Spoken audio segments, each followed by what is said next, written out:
Welcome to the podcast. If you'd like to listen to an ad-free version of this episode and all of our episodes, then search True Crime Today Premium Plus on Apple Podcasts and press subscribe. That's our premium channel where all of our ad-free and advanced episodes live, all in one place. True Crime Today Premium Plus. Search it on Apple Podcasts and press subscribe. Even try it for 3 days free. You never really know someone until you find out what they've buried. Welcome to Hidden Killers with Tony Bruschi, featuring retired FBI Special Agent Jennifer Coffindaffer. Judge Kevin Mullins, he is the judge who lost his life at the hands of Letcher County, Kentucky former sheriff, I should say, Shawn Mickey Stines. It was a bizarre situation. The two friends for quite some time, a good chunk of life, actually, going out to lunch before the shooting took place. And then caught on camera, they look at something on the judge's phone, and a weapon is drawn, and a man's life ended. Why? How? What happened here? Jennifer Coffindaffer, retired FBI Special Agent, joining me to discuss. Do we know anything more about what is going on in this case? I know the initial statement was made that the officer, or the sheriff rather, was in extreme emotional distress. Something triggered him. But what, I guess, is the question. Well, the rumors that are swirling in that town have been addressed and put forth by so many members of the community. One of the preachers in the area has said, listen, we need to suppress all that. It's very difficult for the family to hear and to discuss. And some people saying it's very true. Some people saying it's not true in terms of the judge's possible relationship with one of the children of the sheriff. None of that has been authenticated by law enforcement. So we, other than speculation and rumor, we don't know of any of that to be true. But I can tell you from a law enforcement perspective, there is a very significant triggering thing that happened to cause the sheriff that had been in law enforcement for years without incident, who was good friends. In fact, at one point, Tony, it's my understanding, they were married to sisters. Yeah. They were very, very close. And to turn, and I know you've probably seen the footage, as has your audience, but he walks in there. It's so deliberate and calculated, turns, faces him. This isn't a ambush from behind. He wants him to look straight into his face, shoots him, and then as he's leaving, turns back around and shoots some more. He wants to make sure that, the job is done, and then, voluntarily, gives up his firearm and basically, doesn't do anything to hide what he's done or run or, so this wasn't calculated to me. This was something that was triggered very quickly. Yeah. And something that, I would say he probably believed he was in the right, and that this was called for in his mind at that moment in time, based on whatever they were looking at on that phone. And that is the big question, which I'm sure we will eventually find out once this actually makes it to court. But until then, it is all speculation. Is it a great idea, though, for the local preacher to be saying, let's not talk about this? It's hard to discuss. I get that, but at the same point, maybe we should be discussing this. Maybe things should be dug into right now. If not now, when? So maybe some truth can come to light. Maybe some other people can hear stories. Maybe other people can come out if there is more to it. Because especially when you talk about things, and again, all speculation, but when you talk about things, relationships, adults with minors and things like that, and I'm not saying he had that because we just don't know, but oftentimes folks who are doing that are often involved with more than just one person. So I don't know that it's a great idea to say, let's it hurts everybody's feelings. It does, but yeah, we do need facts here. Yes, I mean, law enforcement is going to be all over this in terms of digging deep into everybody's phone records that were in this inner circle. And again, we don't know that this was the situation. I can think of so many other things that could have been on the phone. But as I always say, at the root of every ounce of rumor is an ounce of truth. Yeah. Not completely. I mean, what if the phone was used and was thought to be that of the daughter, but was really being utilized by the wife to communicate? Yeah. Right. And then that was what the issue was. Or what if there were photos that were seen and not even communications? We just really don't know right now. But I found it very interesting that the preacher did make those announcements. And it seems to have quelled some of the rumor mill, at least to some degree. Yeah.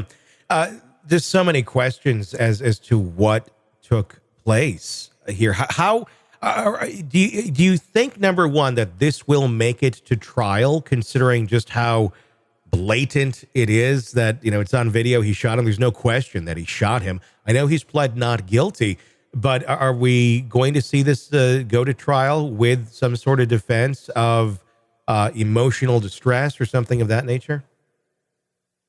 I think it'll go to trial unless he gets offered some sort of plum deal, a plum deal like, manslaughter, 5 years, time served, some plum deal like that. Because I think the sheriff would take something like that. I think he realized that even though he did something, I think he believes he was sort of authorized by a greater being to do. I think that he understands there's going to be some sort of punishment. Yeah. And I think he would take a reasonable punishment. But I don't think that other than a plum deal, he'll take an offer. I see him possibly going to trial, especially if it is egregious circumstances like what's flying around. Because if it is, you're going to have a lot of people in that jury box that may just say, I would do that. Yeah. I mean, I think if it does play out the way that the rumors have been flying around, I think you'd have a lot of dads and such who would be like, yeah, I'd do the same thing too if I found out that information. But again, we just don't know. We don't know what happened. It might have absolutely nothing to do with the daughter and the family. I mean, there could have been some other horrible stressor in this man's life at that moment in time that could have pushed him over the edge as well. It may or may not even involve that judge. That's just what we do not know. How and when do you think we will find out more answers to the mysteries in this case? Well, I think we'll find out sooner rather than later. And this is why, as far as I know, there's been no gag order. There's been no protective order. And so as court documents start to fly and we start seeing discovery, that's when we're going to start seeing things come out. Now, will the judge in this matter, put a protective order or a gag order in place? That could happen. I mean, this is a small community. I also look for a venue change. I mean, everyone in this little town would know the sheriff and the judge, or would have had some interaction, at least to some degree, even if it was just seeing them on television or seeing their signs or having somebody they know arrested or something good done, right, by the sheriff and his officers, So I would think a change of venue would be happen, and when that happens, you're going to have hearings, and unless they do what they did in Delphi, which is so rare, we're going to be able to see what they have to say. It's going to be very interesting. And there was already calls for possibly the death penalty in this case for the sheriff. Is that jumping the gun a bit on this? I mean, obviously someone's life did end, but if we are talking about some sort of trauma that he experienced or just shocking, horrible information, do we go into death penalty territory then? Well, it was a cold-blooded murder. It's caught on tape. So part of the parameters of considering a death penalty is the strength of evidence. And there's really no stronger case than when you see a murder on film. True. And then you take also into account that he's a sheriff's officer, so he knows right from wrong. So you take that into account. But as you said, was this a moment of temporary insanity due to an impassioned feeling or belief regarding a situation? Is that mitigating? And that's, of course, what will be argued. And was it mitigating enough to get him off the hook in a jury's eyes? It's also interesting to see how the community reacts to whatever the reason is, and how easy it is for them to pick sides on something like this. I mean, it could be very, very obvious what side one would want to be on once we find out the answers to what took place here, or it could put everybody in the middle, and you could end up with another situation similar to Karen Reed, I suppose. Yeah, and it also, what if we never find out? Yeah. What if they can't find anything? I mean, I'm just playing devil's advocate. Yeah. I don't think that will necessarily be the case, but what if it is? What if we never know? Then you do have a death penalty case. Then you do have probably a very easy conviction. But I just think there's something much more to this. I think this is an onion, and we've seen layer one. Yeah, I mean, one would have to guess this man has already spoken to investigators and given his reason for acting the way he did. But we have yet to figure out exactly what that is. And hopefully we find out soon for the sake of everybody in that community. Welcome to the podcast. If you'd like to listen to an ad-free version of this episode and all of our episodes, then search True Crime Today Premium Plus on Apple Podcasts and press subscribe. That's our premium channel where all of our ad-free and advanced episodes live, all in one place. True Crime Today Premium Plus. Search it on Apple Podcasts and press subscribe. Even try it for 3 days free. All right, true crime addicts, let's cut the crap.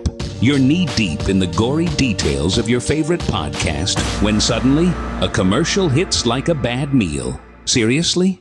You deserve better. Upgrade to True Crime Today Premium Plus on Apple Podcasts, where you can binge without those annoying ads. Plus, get extended interviews that go deeper into the darkness and early access to episodes so you can be the first to know. It's like trading up from fast food to fine dining, but with more blood. So, go ahead. Search for True Crime Today Premium Plus on Apple Podcasts. Subscribe and feast on the good stuff.